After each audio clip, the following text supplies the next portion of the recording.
Sir, സംസ്ഥാനത്ത് കഴിഞ്ഞ 3 വർഷത്തിനിടയിൽ 12.74 ലക്ഷം വൈദ്യുതി കണക്ഷനുകളാണ് നൽകിയത്. കഴിഞ്ഞ 8.5 വർഷമായി കേരളത്തിൽ പവർ കട്ട് ഉണ്ടായിട്ടില്ല സർ.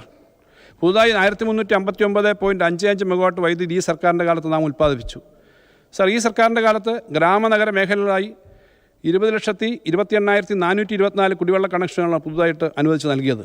സർ, 3 വർഷം കൊണ്ട് 1,80,887 കുടുംബങ്ങൾക്ക് സംസ്ഥാനത്ത് പട്ടയം വിതരണം ചെയ്തു. കഴിഞ്ഞ 1.5 വർഷം കൊണ്ട് സംസ്ഥാനത്തെ 5.58 ലക്ഷം ഹെക്ടർ ഭൂമി ഡിജിറ്റൽ സർവേയിലൂടെ അളന്ന് തിട്ടപ്പെടുത്തി. സർ, രാജ്യത്തെ പല സംസ്ഥാനങ്ങളും ഈ സംവിധാനം മനസ്സിലാക്കുന്നതിനും പഠിക്കുന്നതിനുമായി കേരളത്തിലേക്ക് എത്തി.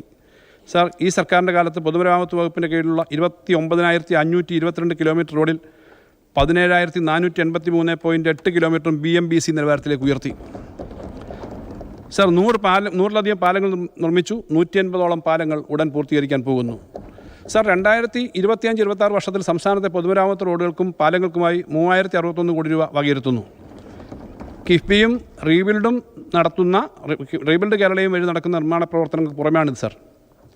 സർ, ഈ സർക്കാരിൻ്റെ കാലത്ത് 5,04,830 പേർക്ക് പുതിയ റേഷൻ കാർഡുകൾ അനുവദിച്ചു. KSRTCക്ക് 3.5 വർഷം കൊണ്ട് ഈ സർക്കാർ നൽകിയത് 6,965 കോടി രൂപയാണ്. കഴിഞ്ഞ 3.5 വർഷം കൊണ്ട് 2.75 ലക്ഷം വ്യവസായ സംരംഭങ്ങൾ സംസ്ഥാനത്ത് ആരംഭിച്ചു. സർ, കേന്ദ്ര സർക്കാരിൻ്റെ ഈസ് ഓഫ് ഡൂയിങ് ബിസിനസ് പട്ടികയിൽ രാജ്യത്ത് 1ാമതായി നമുക്കെത്താൻ കഴിഞ്ഞു. 15ാം സ്ഥാനത്ത് വന്നു. സർ, പട്ടികജാതി പട്ടികവർഗ പിന്നോക്ക വിഭാഗ ന്യൂനപക്ഷ വിഭാഗ വിദ്യാർത്ഥികളുടെ വിവിധ സ്കോളർഷിപ്പുകൾ നൽകാൻ ഈ സർക്കാർ ചെലവഴിച്ചത് 3,821 കോടി രൂപയാണ്. സർ, ഭാവി കേരളത്തിന് വഴിതെളിക്കാം.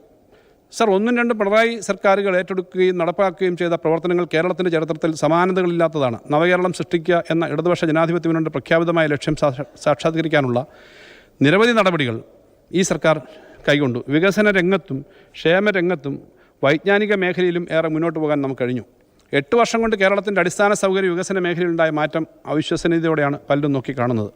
സംസ്ഥാനത്തെ ഒരു വിജ്ഞാന സമ്പദ് വ്യവസ്ഥ സൃഷ്ടിക്കുക എന്ന ലക്ഷ്യം മുൻനിർത്തി നിരവധി പദ്ധതികൾ കഴിഞ്ഞ ബജറ്റിൽ പ്രഖ്യാപിച്ചിരുന്നു. വിഴിഞ്ഞം തുറമുഖവും IT രംഗത്തും വ്യവസായ രംഗത്തും ഉണ്ടായ കുതിപ്പും നൽകുന്ന സാധ്യതകളെ ഉപയോഗപ്പെടുത്തിയും ഉന്നത വിദ്യാഭ്യാസ ഗവേഷണ മേഖലയെ ശക്തിപ്പെടുത്തിയും ഒരു പുതിയ സാമ്പത്തിക മേഖല സൃഷ്ടിക്കുക എന്ന ലക്ഷ്യത്തിലേക്ക് നാം സഞ്ചരിക്കുകയാണ്.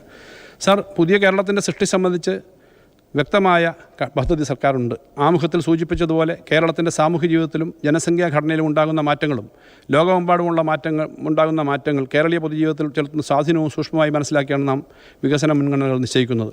കേരളത്തെ ഏറ്റവും പ്രധാനപ്പെട്ട ഒരു നിക്ഷേപ ലക്ഷ്യസ്ഥാനമായി മാറ്റുന്നതിനുള്ള സർക്കാരിൻ്റെ കഴിഞ്ഞ 9 വർഷങ്ങളിലെ നിരന്തര പരിശ്രമങ്ങൾ അർഹിച്ച ഗുണഫലങ്ങൾ നൽകുകയാണ്. ആഗോള നിക്ഷേപ തലത്തിൽ കേരളം അതിവേഗം അംഗീകാരം നേടുന്നു. സർ, ദാവോസിലെ വേൾഡ് എക്കണോമിക് ഫോറത്തിൽ സംസ്ഥാനത്തെ പ്രതിനിധീകരിച്ച് മന്ത്രിതല ഉന്നത സമിതി പങ്കെടുത്തത് കേരളത്തിൽ നിക്ഷേപം ആകർഷിക്കുന്നതിന് സഹായകരമായിട്ടുണ്ട്.